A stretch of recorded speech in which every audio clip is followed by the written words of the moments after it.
اللہ الرحمن الرحیم۔ معزز ناظرین،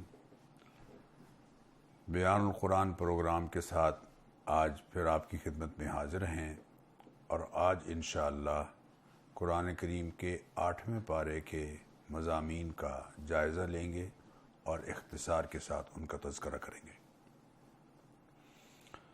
7ویں پارے کے بالکل آخر میں ایک اہم بات جو شاید کل نہیں ذکر ہو پائی، وہ یہ کہ لا تسبوا الذین یدعون من دون اللہ فیسبوا اللہ عدوا بغیر علم۔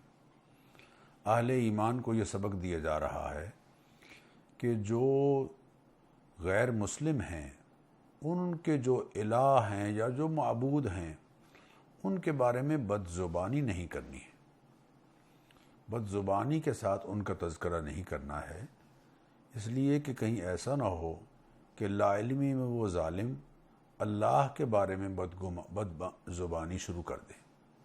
اللہ کی ذات عالی کو ان کی بد زبانی سے بچانے کے لیے ان کے معبودوں کا تذکرہ، ان کا رد ضرور ہو، لیکن شائستہ انداز سے ہو، عمدہ گفتگو کے ساتھ ہو، اور ایسا لفظ یا ایسے کلمات ان کے معبودوں کے بارے میں نہ کہے جائیں کہ جو ان کے لیے گراں گزرے۔ بد زبانی کا جو عمل ہے اس سے اللہ تعالی ہمیں روک رہا ہے۔ 8ویں پارے کا آغاز ان لوگوں کے تذکرے سے ہو رہا ہے کہ جو بڑے ضدی ہیں اور اپنے موقف پر، غلط موقف پر اس طرح سے ڈٹے ہوئے ہیں کہ سارے دلائل سامنے آ جانے کے باوجود وہ حق کو قبول نہیں کرتے۔ اللہ تعالیٰ فرما رہے ہیں کہ لیکن اکثرہم یجہلون، یہ نادانی کی باتیں کرتے ہیں، ان کو حق کے قبول کرنے میں اپنی یہ جو ضد ہے اور عناد ہے، اس سے بالاتر ہو کر سوچنا چاہیے۔ افغیر اللہ ابتغی حکما، آپ ذرا ان کو خود پوچھئے ان سے کہ کیا اللہ تعالیٰ کے سوا کسی اور کو میں فیصل بنا لوں؟ وَهُوَ الَّذِي أَنزَلَ إِلَيْكُمُ الْكِتَابَ مُفَصَّلًا، حالانکہ اس نے نسل انسانی کی ہدایت کے لیے تفصیلی احکام دے کر اپنی طرف سے کتاب اتار دی ہے، اور اس کتاب کے آ جانے کے بعد اگر کوئی حق کو قبول نہیں کرتا تو یقیناً یہ اس کی نادانی ہے۔ روزمرہ زندگی میں اللہ تعالیٰ اس بات کا حکم دے رہے ہیں کہ جب بھی حلال جانوروں کو اپنی خوراک کے لیے تم تیار کرنا چاہو تو فَكُلُوا مِمَّا ذُكِرَ اسْمُ اللَّهِ عَلَيْهِ، ان پر اللہ تعالیٰ کا نام لے کر ان کو ذبح کرو، اور ذبح کر کے پھر جب ان سے ناپسندیدہ خون جو انسانی صحت کے لیے نقصان دہ ہے نکل جائے، پھر ان کا گوشت کھاؤ، فَكُلُوا، پھر گوشت کھاؤ۔ وَمَا لَكُمْ أَلَّا تَأْكُلُوا مِمَّا ذُكِرَ اسْمُ اللَّهِ عَلَيْهِ وَقَدْ فَصَّلَ لَكُمْ مَا حَرَّمَ عَلَيْكُمْ، کیا وجہ ہے کہ تم نہیں کھاتے اس میں سے کہ جن پر اللہ کا نام لے دیا گیا ہو، جبکہ اللہ تعالیٰ نے تمہارے لیے بتا دیا ہے کہ حرام کیا ہے اور حلال کیا ہے۔ تو قسمیں کھا کر حلال چیزوں کو اپنے اوپر حرام کرنا، اس سے اللہ تعالیٰ روک رہے ہیں۔ پھر ارشاد فرما رہے ہیں کہ لا تاکلوا مما لم یذکر اسم اللہ علیہ، جن جانوروں کو جو تمہارے لیے حلال ہیں، جب تک ان پر اللہ کا نام نہ لیا گیا ہو انہیں تم نے نہیں کھانا ہے۔ اللہ کا نام لیے بغیر اگر کسی نے ذبح کر دیا ہے، ہاں مسلمان ہے، کھرا ایمان والا ہے، اور بھولے سے اس سے بسم اللہ اللہ اکبر رہ گیا ہے، تو وہ بھول بھی معاف ہے اور وہ جانور بھی حلال ہوگا۔ لیکن جب بھی ذبح کرنا ہے، بسم اللہ اللہ اکبر کہہ کر اسے ذبح کرنا ہے۔ اور خاص طور پر ساری انسانیت کو یہ حکم دے رہا ہے اللہ تعالیٰ کہ وَذَرُوا ظَاهِرَ الْإِثْمِ وَبَاطِنَهُ، دیکھو کھلے گناہوں کو بھی چھوڑ دو اور چھپے ہوئے گناہوں کو بھی چھوڑ دو۔ جو گناہ تم چھپ کر کرتے ہو ان سے بھی باز آؤ، اور جو گناہ تم کھلے عام سرے عام کرتے ہو ان سے بھی باز آؤ، اس لیے کہ ان الذین یکسبون الاثم، جو لوگ گناہ کماتے ہیں سیجزون بما کانوا یفترون، وہ اپنے گناہوں کا بدلہ ان قریب پائیں گے، گناہوں کا بدلہ اللہ تعالیٰ کے حضور میں پائیں گے۔ اس لیے تمہیں کھلے گناہوں کو بھی چھوڑنا ہے اور چھپے گناہوں کو بھی چھوڑنا ہے، گناہوں سے بچتے ہوئے اپنی زندگی گزارنی ہے۔ اور معزز ناظرین، یہ خوشخبری اللہ تعالیٰ سنا رہے ہیں کہ فَمَن يُرِدِ اللَّهُ أَن يَهْدِيَهُ يَشْرَحْ صَدْرَهُ لِلْإِسْلَامِ، جس کو اللہ تعالیٰ جس کے لیے یہ طے کرتے ہیں کہ ہدایت اسے نصیب ہو، اس کا سینہ اسلام کے لیے کھول دیتے ہیں، اسلام قبول کرنے کے لیے اسے شرح صدر عطا فرماتے ہیں۔ تو مبارک ہیں وہ لوگ کہ جن کو اللہ تعالیٰ نے اسلام جیسا پاکیزہ دین عطا فرمایا اور وہ مومن ہیں، مسلمان ہیں، ان کو اپنے ایمان پر اللہ کا شکر ادا کرنا چاہیے۔ ہم اپنے بیٹوں کے ملنے پر، اولاد کے ملنے پر، دولت کے ملنے پر بڑا اللہ کا شکر ادا کرتے ہیں، لیکن جو اسلام کی دولت اللہ نے ہمیں دی ہے اس پر بھی اللہ کا شکر ادا کیجیے۔ یہ وہ دولت ہے کہ جو اعمال کو قیمتی بناتی ہے، جس کے بغیر اعمال زیرو ہیں، اعمال صالحہ زیرو ہیں۔ اللہ قرآن کریم میں فرماتے ہیں کہ تم چیریٹی کرو طوعاً و کرہاً لن یتقبل منکم، اے کفار یہ چیریٹی تمہاری طرف سے قبول نہیں کی جائے گی۔ اور چیریٹی میں قبول کرنے میں رکاوٹ کیا ہے؟ ما منعہم ان تقبل منہم نفقاتہم الا انہم کفروا باللہ ورسولہ، تم نے اللہ کو ویسے نہیں مانا جیسے اللہ کے رسول نے بتایا، اور اللہ کے رسول کو ویسے نہیں مانا جیسے اللہ نے بتایا، تو یہ چیز رکاوٹ ہے تمہارے اعمال کے قبول ہونے میں۔ تو شکر ادا کیا کریں کہ اللہ تعالیٰ نے ہمیں مسلمان بنایا ہے، مسلمانوں کے گھروں میں پیدا کیا ہے، اور اللہ خاتمہ بالایمان بھی اپنے کرم اور فضل سے نصیب فرمائے۔ اس کے بعد معزز ناظرین، اللہ تعالیٰ یہ بات سمجھا رہے ہیں کہ وَلِكُلٍ دَرَجَاتٌ مِّمَّا عَمِلُوا، ہر ایک کے لیے درجے ہیں اس کے عمل کے لحاظ سے۔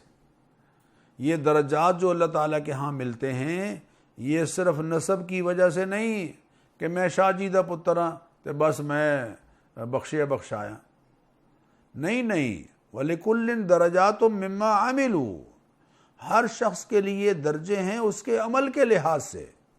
قرآن کریم اللہ فرما رہے ہیں وَمَا رَبُّكَ بِغَافِلٍ عَمَّا يَعْمَلُونَ، اور جو کچھ تم کرتے ہو اس سے تمہارا رب بے خبر نہیں ہے۔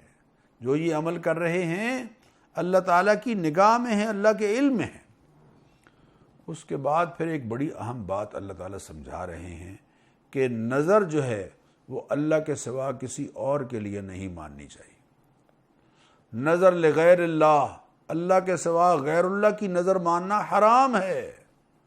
نظر جب بھی ماننی ہے، ایک تو یہ سمجھ لیجئے کہ اس کام کی ماننی ہے جو مستقل عبادت ہے۔ ایک آدمی نظر مانتا ہے کہ میں فلاں جگہ پرچم لہراؤں گا میرا بیٹا ہو گیا تو، چادر چڑھاؤں گا فلاں جگہ، یہ کوئی عبادت نہیں ہے۔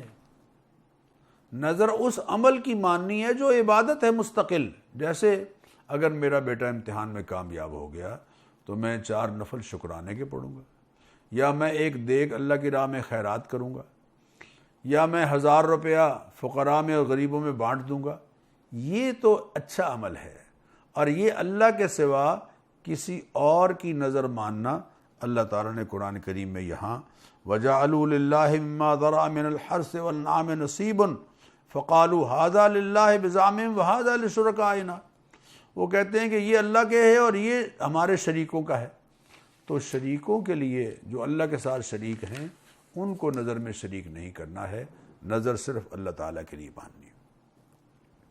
اولاد کے قتل سے اللہ تعالیٰ روک رہے ہیں، قد خسر الذین قتلوا اولادہم صفحا بغیر علم، خسارے میں پڑ گئے وہ لوگ جنہوں نے اولاد کو نادانی میں قتل کیا، اور وحرموا ما رزقہم اللہ افتراء علی اللہ، اور بغیر سمجھے سوچے کہ رزق کے معاملے میں کچھ چیزوں کو اپنے اوپر حرام کر لیا، اللہ پر یعنی بہتان باندھا اور اللہ تعالیٰ پر گویا جھوٹ باندھا کہ اللہ تعالیٰ نے ایسا کہا ہے، حالانکہ اللہ تعالیٰ نے ایسا نہیں فرمایا۔ پھر اللہ تعالیٰ نے باغات کا ذکر فرمایا، اور باغات میں کتنی چیزیں، اور پھر مویشیوں میں، اونٹوں میں، بکریوں میں، بھیڑوں میں، گایوں میں اور سب چیزوں میں اللہ تعالیٰ نے بہت ساری نعمتیں عطا فرمائی ہیں۔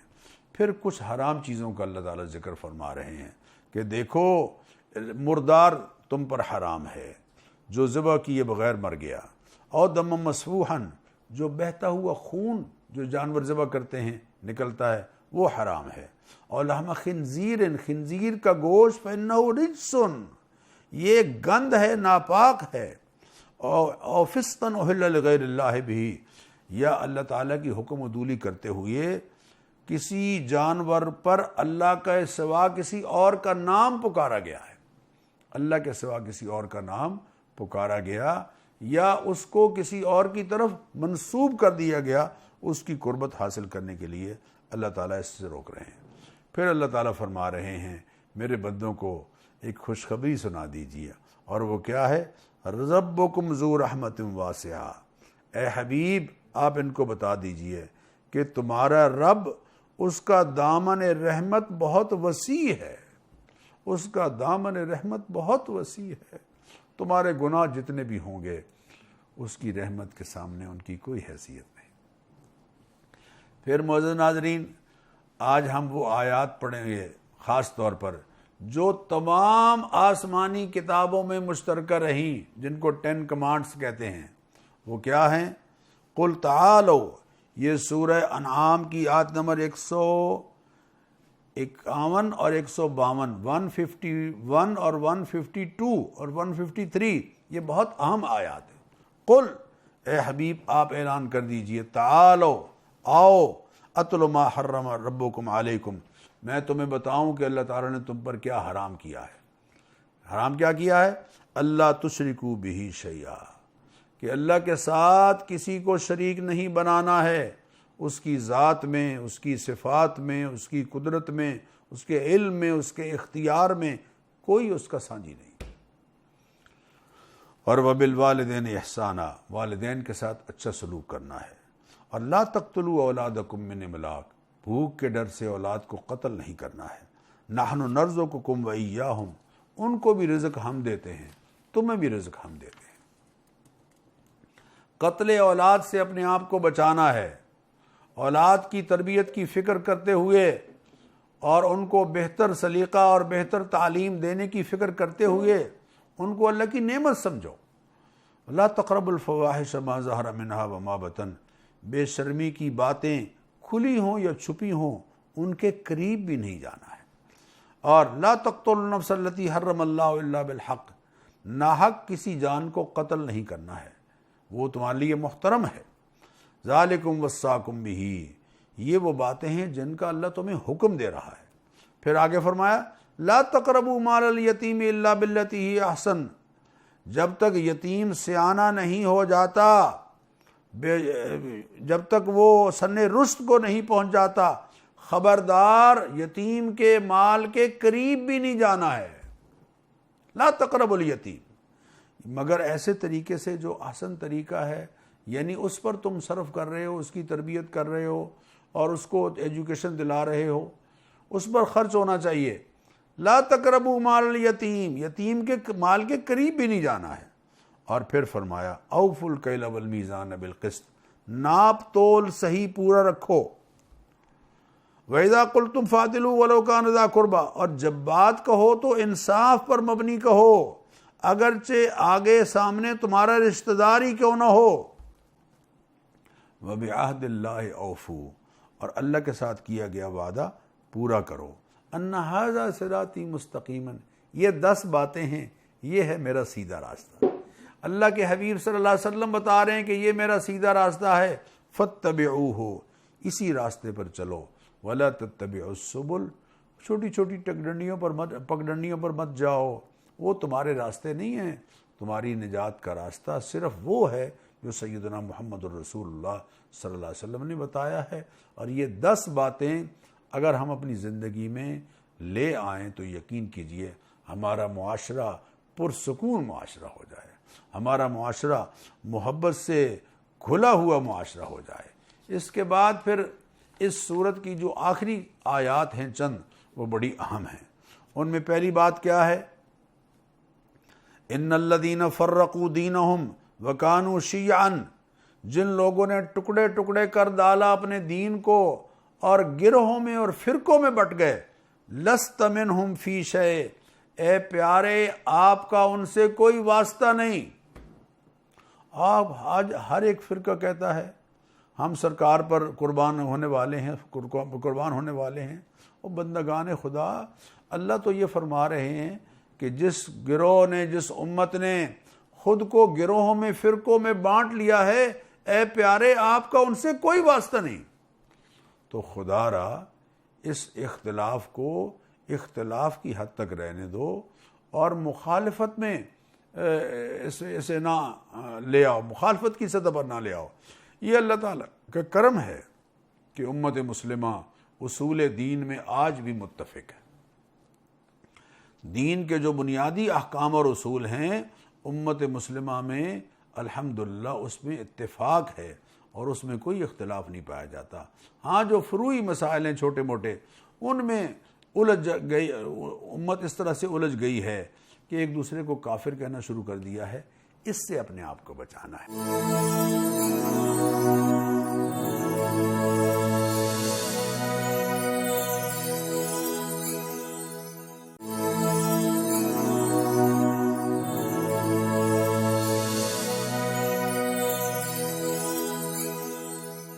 اللہ فرماتے ہیں من جاء بالحسنۃ فلہ عشر امثالھا، جو ایک نیکی بجا لائے گا ہم اس کو 10 گنا اجر عطا فرمائیں گے۔ ومن جاء بالسیئۃ فلا یجزی الا مثلھا، اور جو کسی نے برائی کی تو برائی کا بدلہ ایسا ہی ملے گا جیسے اس نے کی، یعنی ایک، یعنی دیکھیں نا اللہ کا انعام کہ نیکی کرنے پر 10 گنا اجر اور برائی پر ایک، اور وہ بھی کچی پینسل سے لکھا گیا۔ اگر توبہ کا وائٹو پھیرا اور توبہ کا ربڑ پھیرا تو وہ مٹ جائے گا۔ اس لیے میرے بزرگوں اور دوستو، اللہ تعالیٰ جو بھی چھوٹی موٹی نیکی کی توفیق بخشے اس کو غنیمت جانیں۔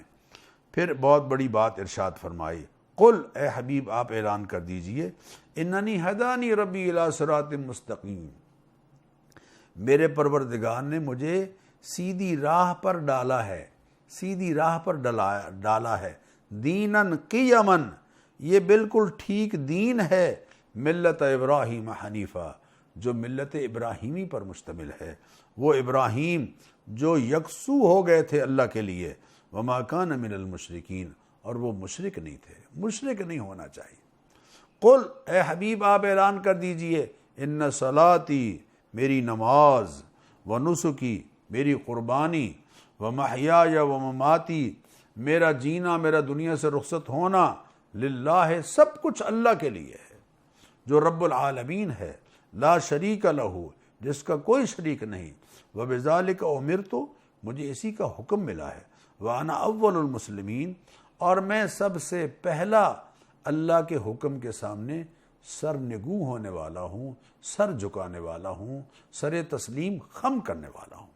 قل، اے پیارے آپ اعلان کر دیجئے، یہ اعلان ہے، یہ تقریریں ہیں میرے محبوب کی جو اللہ نے اپنے محبوب سے کروائی ہیں قل کے ذریعے سے۔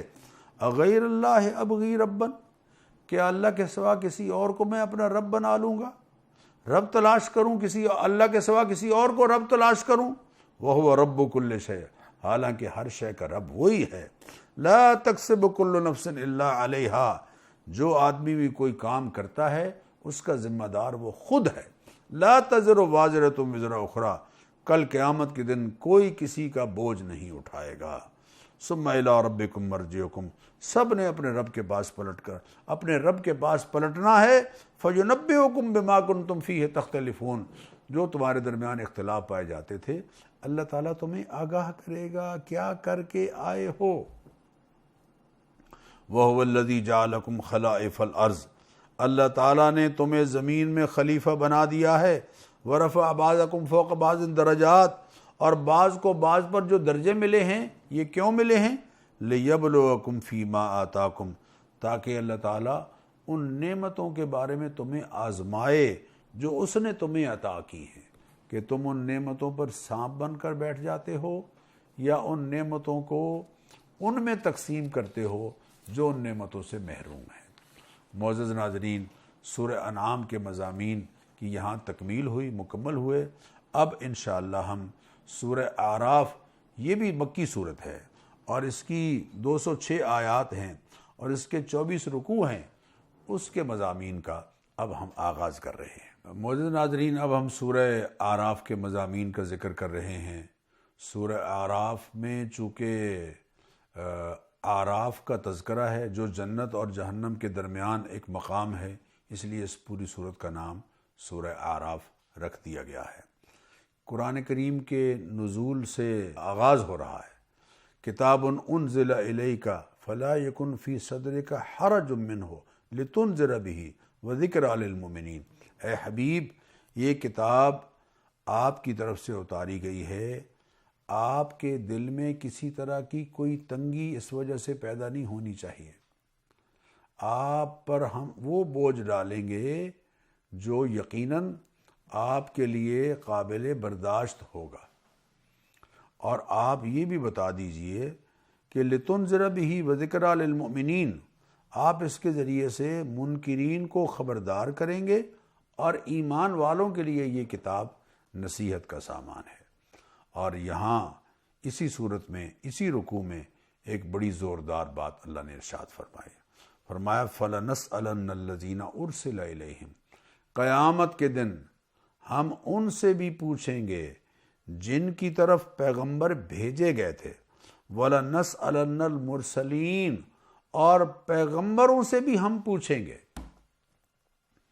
پیغمبروں سے پوچھیں گے کہ انہوں نے اپنی ذمہ داری کہاں تک ادا کی، اور امتوں سے پوچھیں گے کہ انہوں نے اپنے پیغمبروں کی تعلیمات پر عمل کہاں تک کیا ہے۔ یہ سوال و جواب کا بڑا عجیب منظر ہوگا معزز ناظرین۔ اللہ تعالی ہمیں اس کا احساس نصیب فرمائے۔ حضرت عمر فرمایا کرتے تھے حاسبوا انفسکم قبل ان تحاسبوا، اپنا احتساب کرو اس سے پہلے کہ تمہارا احتساب کسی اور کے ہاتھ میں چلا جائے۔ وَتُزَيِّنُوا لِلْعَرْضِ الْأَكْبَرِ، اور بڑی پیشی کے لیے اپنے آپ کو تیار کر لو، کیونکہ اللہ فرماتے ہیں وَالْوَزْنُ يَوْمَئِذٍ الْحَقُّ، اس دن کا جو وزن ہے اعمال کا یہ بالکل عین برحق بات ہے۔ فَمَنْ ثَقُلَتْ مَوَازِينُهُ، جس کا نیکیوں والا پلڑا جھک گیا، فَأُولَئِكَ هُمُ الْمُفْلِحُونَ، وہ فلاح پا جائے گا۔ وَمَنْ خَفَّتْ مَوَازِينُهُ، اور جس کا نیکیوں والا پلڑا ہلکا ہو گیا، فَأُولَئِكَ الَّذِينَ خَسِرُوا أَنفُسَهُمْ بِمَا كَانُوا بِآيَاتِنَا يَظْلِمُونَ، یہ بڑے خسارے میں ہیں، اس لیے کہ انہوں نے ہماری آیات کے ساتھ زیادتی کی تھی، ظلم کیا تھا، ہماری آیات کو انہوں نے ایمان لانے کے قابل نہیں سمجھا تھا۔ اللہ تعالیٰ فرما رہے ہیں وَلَقَدْ مَكَّنَّاكُمْ فِي الْأَرْضِ، دیکھو ہم نے زمین میں تمہیں رہن سہن کے موقع بخشے ہیں، وَجَعَلْنَا لَكُمْ فِيهَا مَعَائِشَ، اور تمہارے لیے اس زمین میں زندگی گزارنے کے بہت سارے سامان ہم نے فراہم کر دیے ہیں۔ قَلِيلًا مَا تَشْكُرُونَ، لیکن تم شکر ادا نہیں کرتے، بہت تھوڑا شکر ادا کرتے۔ اللہ کی نعمتوں کے مقابلے میں شکر کس حد تک ادا کر رہے ہو؟ اللہ کی نعمتیں تو بے پایہ ہیں۔ ایک سانس جو ہم لیتے ہیں اور وہ باہر نکلتا ہے، پھیپھڑوں میں جاتا ہے اور پھر باہر نکلتا ہے، ایک سانس پر 2 مرتبہ اللہ کا شکر ادا کرنا ہم پر لازم آتا ہے۔ معزز ناظرین، شکر کا مزاج بنائیے۔ حضرت آدم علیہ السلام اور ابلیس، ان کا واقعہ یہاں اللہ تعالیٰ نے تفصیل سے بیان فرمایا، اور یہاں اللہ نے شیطان کو جو خطاب فرمایا تھا سجدے کے بارے میں، اس کا بھی ذکر کر دیا ہے۔ چونکہ میں نے دیکھا ہے بعض لوگوں کو کہ وہ شیطان کے حامی بن کر کہتے ہیں کہ جی فرشتوں کو تو اللہ نے حکم دیا تھا، شیطان کو تو حکم ہی نہیں دیا تھا۔ میں حیران ہوتا ہوں کہ جو بات ان کو سوجی ہے وہ شیطان کو نہیں سوجی۔ اللہ قرآن کریم میں سورہ اعراف کی آیت نمبر 12 میں فرما رہے ہیں ما منعک اللہ تسجد اذ امرتک، اے شیطان، اے ابلیس، میں نے جو تجھے حکم دیا تھا سجدہ کرنے کا، تیرے اس حکم کو ماننے میں، تجھے اس حکم کو ماننے میں کون سی چیز رکاوٹ بنی ہے؟ یا صراحتاً اللہ تعالیٰ اس حکم کا ذکر فرما رہے ہیں جو ابلیس کو بھی یقیناً کیا گیا تھا۔ سارے واقعے کا بڑی تفصیل کے ساتھ ذکر ہے کس طرح سے اس نے پہلایا پسلایا اور کس طرح سے جنت سے وہ نکالے گئے، ساری تفصیل اللہ تعالیٰ نے یہاں ذکر فرمائی ہے۔ پھر نئے رکوع میں اللہ تعالیٰ فرماتے ہیں، اے نسل انسانی قد انزلنا علیکم لباسا، ہم نے تمہارے لیے ایک لباس اتارا ہے، یواری سوآتکم، جس کا پہلا مقصد یہ ہے کہ وہ تمہارے اعضائے جسمانی کو، جو قابل شرم اعضاء ہیں، ان کو ڈھانپے، وریشا، اور یہ لباس تمہارے لیے حفاظت اور زینت کا ذریعہ بھی بنے۔ تو معزز ناظرین، لباس کا پہلا مقصد یہ بیان کیا کہ وہ اعضاء کو کور کرنے والا ہو، ڈھانپنے والا ہو۔ قابل شرم اعضاء اگر نمایاں ہو رہے ہیں تو پھر وہ لباس جو ہے وہ اگر صرف زینت کے لیے پہنا جا رہا ہے تو صرف زینت کے لیے تو اللہ نے کھال بنائی ہے جو جانوروں کی ہے، اس لباس میں اور کھال میں پھر کیا فرق رہا اگر وہ اعضاء کو نہیں کور کر رہا۔ اعضاء کو ڈھانپنا ہے، ڈھیلا ڈالا، ساتر ہو اور سادہ ہو، جو اعضاء کو کور کر رہا ہو۔ اگر اتنا ٹائٹ ہے کہ کھینچ کر پہنا جاتا ہے اور کھینچ کر اتارا جاتا ہے، وہ تو کھال ہے، اور وہ تو اللہ نے قرآن کریم میں درندوں کو پہنائی ہے اور مویشیوں کو پہنائی ہے۔ تو اس لیے ہمارا لباس ایسا ہونا چاہیے جو ساتر ہو، یعنی اعضاء کو کور کرنے والا ہو، ڈھانپنے والا ہو، جس سے اعضاء نمایاں نہ ہو رہے ہوں۔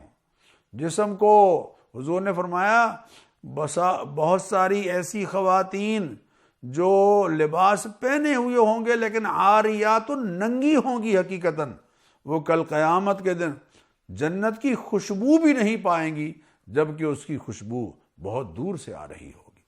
پھر ارشاد فرمایا، ہم سب کو خطاب کرتے ہوئے فرمایا، اے بنی آدم لا یفتننکم الشیطان، کہیں شیطان تمہیں فتنے میں نہ ڈال دے، کما اخرج ابویکم من الجنہ، جیسے اس نے تمہارے ماں باپ کو جنت سے نکالا اور پہلا کام کیا کیا، ینزع عنہما لباسہما، ان سے ان کے لباس اتروائے۔ شیطانی تہذیب کا پہلا حربہ یہ ہے کہ وہ انسانوں کو بے لباس کرتی ہے۔ آج تہذیب مغرب آہستہ آہستہ ہمیں اس سطح پر لے جانا چاہتی ہے جہاں بے لباس مرد اور عورتیں جلوس نکال رہے ہیں۔ خدا را اپنی بچیوں کے لباس پر، اپنی عورتوں کے لباس پر، بلکہ اپنے لباس پر ذرا غور کیجئے۔ اللہ فرما رہے ہیں لِيُرِيَهُمَا سَوْآتِهِمَا، تاکہ ان کی شرمگاہیں ان کو دونوں کو دکھائے۔ پہلا حملہ ہی یہ کیا کہ ان سے لباس اتروایا، چھینا۔ تو لباس انسان کی زینت ہے، اس سے اپنے آپ کو بچانا، اس زینت سے، محرومی سے اپنے آپ کو بچانا، اس کو زینت نہیں رہنے دینا، بلکہ لباس کو اپنے اعضاء کو کور کرنے والا بنانا ہے۔ وَإِذَا فَعَلُوا فَاحِشَةً، اللہ فرماتے ہیں جب یہ کوئی شرمناک کام کرتے ہیں تو کہتے ہیں کہ ہمارے باپ داداؤں سے یہ طریقہ چلا آ رہا ہے، ہم اس کو کیسے چھوڑ سکتے ہیں۔ اللہ فرماتے ہیں ایسی بات نہ کہو جس کے نتائج کو تم نہیں جانتے۔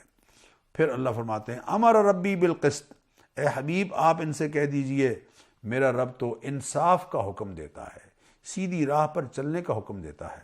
وَأَنْ أَقِيمُوا وُجُوهَكُمْ عِنْدَ كُلِّ مَسْجِدٍ، اور عبادت کے وقت اپنا رخ صحیح رکھو، اور وَادْعُوهُ مُخْلِصِينَ لَهُ الدِّينَ، اللہ کو پکارو، اپنی پکار صرف اللہ کے لیے خالص کرتے ہوئے۔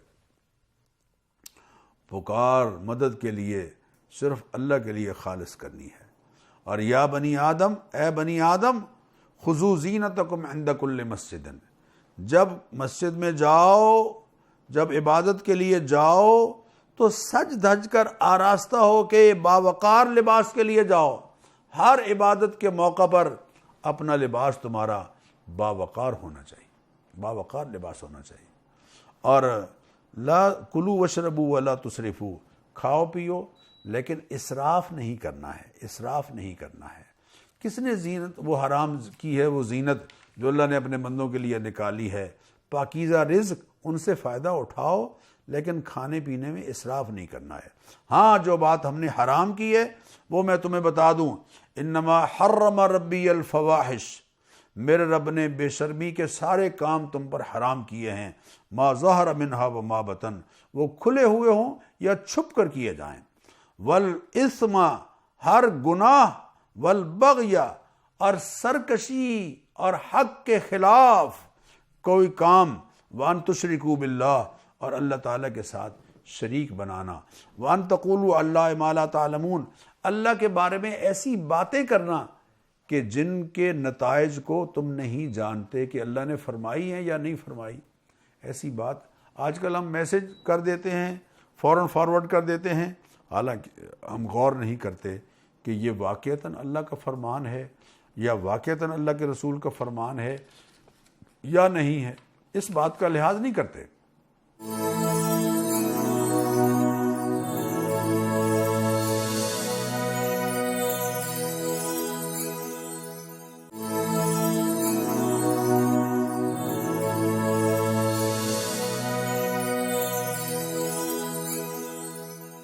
حضور اکرم صلی اللہ علیہ وسلم نے فرمایا، میری طرف اگر کوئی ایسی بات منسوب کرتا ہے جو میں نے نہیں کہی تو وہ اپنا ٹھکانہ جہنم میں بنا لے۔ احتیاط کیجیے، اللہ نے وہ بات فرمائی ہے یا نہیں فرمائی، اللہ کے رسول نے وہ بات فرمائی ہے یا نہیں فرمائی۔ یہ دیکھیے یہاں اللہ تعالیٰ روک رہے ہیں اس بات سے، وَأَن تَقُولُوا عَلَى اللَّهِ مَا لَا تَعْلَمُونَ، مت کہو اللہ کے بارے میں ایسی بات جس کو تم جانتے نہیں ہو کہ یہ اللہ کی ہے یا نہیں ہے۔ اس کے بعد اللہ تعالیٰ ارشاد فرما رہے ہیں کہ جو کافر ہیں، لا تفتح لهم ابواب السماء، ان کے لیے آسمان کے دروازے نہیں کھولے جائیں گے، ولا يدخلون، یعنی رحمت ربانی آخرت میں ان پر وہ رحمت ربانی سے محروم رہیں گے، ولا يدخلون الجنہ، اور جنت میں داخل نہیں ہوں گے، حتی یلج الجمل فی سم الخیاط، یہاں تک کہ اونٹ سوئی کے ناکے میں سے گزر جائے۔ جیسے اونٹ سوئی کے ناکے میں سے نہیں گزر سکتا، ویسے ان کا جنت میں جانا بھی یقینی طور پر محال ہے۔ اس کے بعد معزز ناظرین، اللہ تعالیٰ نے ہمیں یہ سمجھایا ہے کہ جنت ایسی جگہ ہے جہاں کسی کے لیے کوئی آزار اور تکلیف نہیں ہے۔ وَنَزَعْنَا مَا فِي صُدُورِهِمْ مِنْ غِلٍّ، اللہ فرماتے ہیں ان لوگوں کے سینوں میں ایک دوسرے کے خلاف جو کچھ تھوڑا بہت کدورت تھی، وہ قیامت کے دن ہم ان کے سینوں سے بالکل نکال دیں گے۔ جنت میں جب جائیں گے تو ایک دوسرے کا بغض اور کینہ اور کدورتیں ان کے سینوں سے ہم دور کر دیں گے۔ ایک دوسری جگہ فرمایا اخواناً، یہ حقیقی بھائیوں کی طرح ہو جائیں گے۔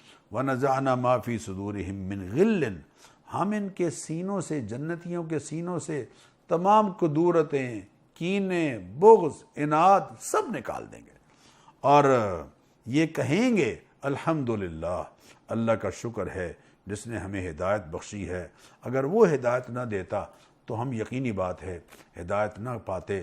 لقد جاءت رسل ربنا بالحق، ہم اللہ تعالیٰ کے رسول ہمارے پاس حق لے کر آتے رہے، اور آج اللہ فرمائیں گے کہ تم نے اللہ کے نبی صلی اللہ علیہ وسلم کی اور انبیاء کی بات مانی ہے، تو آج یہ جنتیں ان کے ہم تمہیں وارث بنا رہے ہیں، بما کنتم تعملون، تمہارے اعمال کا بدلہ ہے جو اللہ تعالیٰ یہاں عطا فرما رہے ہیں۔ پھر جنتیوں اور جہنمیوں کے درمیان ایک مکالمہ ہے، اور اس مکالمے میں جہنمی جنت والوں سے یہ کہہ رہے ہیں کہ یہ نعمتیں جو تمہیں ملی ہیں ہمیں بھی دے دو، تو اللہ تعالیٰ ان کے جنتیوں کا جواب ذکر فرما رہے ہیں کہ یہ یقیناً وہ نعمتیں ہیں جن سے تم یہاں محروم رہو گے، اس لیے کہ تم نے دنیا میں اللہ تعالیٰ کی بات کو نہیں مانا ہے۔ ان اللہ حرمہما علی الکافرین، یہ ساری نعمتیں، پانی، رزق سب اللہ نے حرام کر دیا ہے کافروں پر۔ الذین اتخذوا دینہم لہوا ولعبا، جنہوں نے دنیا میں دین کو کھیل تماشا بنایا، وغرتہم الحیات الدنیا، اور دنیا کی زندگی نے ان کو فریب میں مبتلا کیے رکھا، آج وہ سارے ان جنت کی نعمتوں سے محروم ہیں، اللہ تعالیٰ نے ارشاد فرما دیا ہے۔ پھر معزز ناظرین، اگلے رکوع میں اللہ تعالیٰ ہمیں دعا کا سلیقہ سکھا رہا ہے۔ دعا، اللہ سے ہم راز ہونا ہے، دعا بندے اور اللہ کے درمیان مکالمہ ہے، بات چیت ہے، بندہ اپنی بات اللہ کے حضور میں پیش کر رہا ہے۔ ہم جیسے دعا مانگتے ہیں راگ لگا کے، یا اللہ یہ کر دے، یا اللہ یہ کر دے، اور پتہ سارے آمین کہہ رہے ہیں، خطیب صاحب کہہ رہے ہیں یا اللہ ہم خوار ہیں، سب کہتے ہیں آمین، یا اللہ ہم بدکار ہیں، یا اللہ سب کہتے ہیں آمین، ڈوبے ہوئے ذلت میں ہیں، سب کہتے ہیں آمین۔ اوہ بندگان خدا، یہ دعا کا سلیقہ نہیں ہے، یہ سلیقہ ہے جو یہاں اللہ بتا رہے ہیں۔ سورہ اعراف کی آیت نمبر 56 اور 55، یہ دعا کا سلیقہ ہے جو اللہ سمجھا رہے ہیں۔ ادعوا ربکم تضرعا وخفیہ، اپنے رب کو پکارو گڑ گڑاتے ہوئے اور چپ کے۔ انہ لا يحب المعتدین، دعا میں حد سے بڑھنے والوں کو اللہ پسند نہیں کرتا ہے۔ ولا تفسدوا فی الارض بعد اصلاحها، اور زمین میں فساد مت پھیلاؤ۔ وادعوہ خوفا وطمعا، اور ڈرتے ہوئے اور امیدوار بن کر اللہ تعالیٰ سے مانگو۔ ان رحمت اللہ قریب من المحسنین، اللہ تعالیٰ کی رحمت بہت قریب ہے نیکی کرنے والوں پر۔ اللہ تعالیٰ نے پھر یہ جو 15واں رکوع ہے، اس سے ایک سلسلہ شروع کیا ہے مختلف انبیاء علیہم الصلاۃ والتسلیمات کے حالات کو بیان کرنے کا۔ سب سے پہلے حضرت نوح علیہ السلام کی قوم کا اور حضرت نوح علیہ السلام کی تقریر کا ذکر ہے۔ معزز ناظرین، آپ دیکھیں گے جب آپ یہ سورہ اعراف کا اور 8ویں پارے کا یہ 15واں رکوع اور اس کے بعد کے رکوع پڑھیں گے تو آپ کو اندازہ ہوگا کہ تمام انبیاء علیہ السلام کی دعوت میں ایک بات مشترک ہے۔ تمام انبیاء علیہ الصلاۃ والتسلیمات کی تقریر کا آغاز جس جملے سے ہو رہا ہے وہ سب میں برابر ہے، اور وہ کیا ہے؟ لقد ارسلنا نوحا الی قومہ، ہم نے نوح علیہ السلام کو ان کی قوم کی طرف بھیجا۔ فقال، انہوں نے کیا کہا؟ یا قوم اعبدوا اللہ ما لکم من الہ غیرہ، اے میری قوم اللہ کی عبادت کرو، اللہ کے سوا تمہارا کوئی الہ نہیں۔ انی اخاف علیکم عذاب یوم عظیم، اگر تم اس کام میں نافرمانی کرو گے، توحید کے عقیدے میں کوئی شرک کرو گے تو مجھے ڈر ہے کہ بڑے دن کا عذاب تم پر مسلط نہ ہو جائے۔ قوم نے یہ کہا نعوذ باللہ کہ آپ سیدھی راہ میں ہمیں نہیں ڈالا، آپ نعوذ باللہ کھلی گمراہی میں ہیں۔ انبیاء علیہ السلام نے قوم کے اعتراضات کا جواب بڑے پولائٹ انداز میں دیا، الجھے نہیں۔ آپ ساری ان انبیاء کے واقعات میں آپ دیکھیں گے کہ انبیاء علیہ السلام نے یہ نہیں کہا کہ تم نے غلط کہا ہے، بلکہ کیا فرمایا؟ دیکھو لیس بی ضلالۃ، اے میری قوم میں گمراہی میں مبتلا نہیں ہوں، ولکنی رسول من رب العالمین، میں تو رب العالمین کی طرف سے ایک رسول ہوں، بھیجا ہوا ہوں، مجھے تو اللہ نے رسول بنا کر بھیجا ہے۔ قوم کے ساتھ الجھنے کی بجائے بڑے احسن انداز سے دلیل کے ساتھ ان سے بات کی ہے۔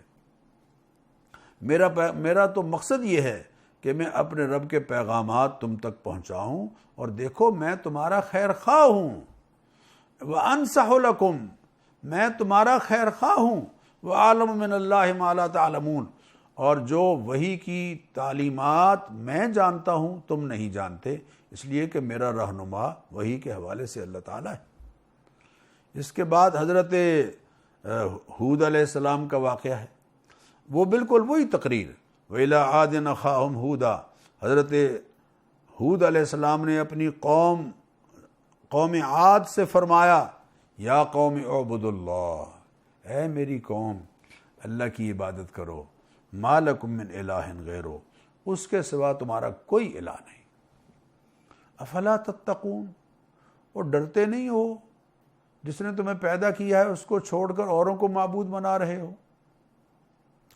تو قوم نے کیا کہا؟ نعوذ باللہ، انا لنراک فی صفاحۃ، نعوذ باللہ، ہمارے خیال میں تو آپ پر حماقت طاری ہے، نعوذ باللہ، آپ ایسی باتیں کہہ رہے ہیں دیوانوں اور بے وقوفوں والی۔ تو اب الجھے نہیں، لڑائی نہیں کی، بلکہ کیا فرمایا؟ یا قوم لیس بی صفاحۃ، اے میری قوم مجھے کوئی حماقت کی بات نہیں ہے، وَلَكِنِّي رَسُولٌ مِّن رَّبِّ الْعَالَمِينَ، میں تو اللہ کا رسول ہوں، أُبَلِّغُكُمْ رِسَالَاتِ رَبِّي، میں تمہیں اپنے رب کے پیغامات سنا رہا ہوں، وَأَنَا لَكُمْ نَاصِحٌ أَمِينٌ، میں تو تمہارا سچا خیر خواہ ہوں، سچا خیر خواہ ہوں۔ اللہ اکبر، اللہ اکبر۔ کسی عالم کو جو منصب خطابت پر فائز ہے، انبیاء کے اس رویے کو فالو کرنا چاہیے۔ میری مسجد کا خطیب، آج کی مسجد کے علماء، آج کی مسجد کے ممبر کے وارث کیا اس بات کو پیش نظر رکھ رہے ہیں؟ ذرا سی بات ان کے مزاج کے خلاف ہو جائے تو جناب نمازیوں پر ٹوٹ پڑتے ہیں۔ یہ ہے انبیاء علیہ الصلوۃ والتسلیمات کا رویہ۔ اللہ تعالیٰ ارشاد فرما رہے ہیں یہاں کہ آپ ان کو بتا دیجئے کہ میں تو تمہارا خیر خواہ ہوں۔ اور پھر حضرت صالح علیہ السلام کا ذکر ہے، بالکل وہی الفاظ، وَإِلَىٰ ثَمُودَ أَخَاهُمْ صَالِحًا، قوم سمود کی طرف حضرت صالح علیہ السلام ان کی ہم قوم تشریف لائے، قال، انہوں نے کیا فرمایا، یا قوم اعبدوا اللہ ما لکم من الہ غیرہ، اے میری قوم اللہ کی عبادت کرو، تمہارا اس کے سوا کوئی الہ نہیں۔ دیکھو تمہارے پاس روشن دلائل آ چکے ہیں معجزات کی صورت میں تمہارے سامنے یہ ناقۃ اللہ، اللہ کی پیدا کردہ اونٹنی لے کے آیا ہوں، لیکن قوم کے جو تگڑے لوگ تھے وہ کمزوروں پر زیادتی کرنے لگے اور نعوذ باللہ ثم نعوذ باللہ اعتراضات کرنے لگے، اور آخر میں اللہ کا جو معجزہ تھا اونٹنی، اس کے پاؤں کاٹ دیے، نتیجتاً اللہ تعالیٰ کا عذاب ان پر آ گیا۔ اسی طرح حضرت لوط علیہ السلام کا ذکر ہے۔ حضرت لوط علیہ السلام اپنی قوم کو کہہ رہے ہیں کہ یہ ہومو سیکسولیٹی کا جو رواج تم نے اپنے اندر پیدا کر لیا ہے، یہ انتہائی بدترین عمل ہے جو تم کر رہے ہو۔ اور آخر میں معزز ناظرین بالکل حضرت شعیب علیہ السلام کا ذکر ہے۔ حضرت شعیب علیہ السلام نے بھی وہی کہا کہ اے میری قوم اللہ کی عبادت کرو، اس کے سوا کوئی الہ نہیں، اور دیکھو ناپ تول میں کمی نہ کرو، اور لوگوں کو چیزیں کم کر کے نہ دو، اور زمین میں فساد نہ پھیلاؤ، اور راستے روک کر جو ڈراتے ہو لوگوں کو اور ڈاکے مارتے ہو، اس سے اپنے آپ کو روکو۔ یہ تمام انبیاء علیہ السلام جن کے نام ہم نے سنے ہیں اور پڑھے ہیں، یہ ہمارے لیے رہنما ہیں، ان کا انداز بیان ہمارے لیے رہنما ہے، آج کے خطیب کے لیے رہنما ہے، آج کے علماء کے لیے رہنما ہے۔ اللہ تعالی ہم سب کو اپنے معاشرے میں ان چیزوں کو رواج دینے کی توفیق دے۔ ناپ تول میں جو کمی ہے اور اشیاء کا جو لوگوں کو کم دے کر اور گڑبڑ کر کے مہیا کرنا ہے، اس افسوسناک رویے سے اللہ ہمیں بچائے۔ معزز ناظرین، آج ہم 8ویں پارے کی آیات کا خلاصہ کچھ ذکر کر پائے، لیکن میں پھر درخواست کروں گا آپ خود اس پارے کو ترجمے کے ساتھ پڑھیے۔ اللہ تعالی ہم سب کو اس کی توفیق دے۔ انشاءاللہ کل 9ویں پارے کے مضامین کے ساتھ حاضر ہوں گے۔ اجازت دیجیے، السلام علیکم ورحمۃ اللہ وبرکاتہ۔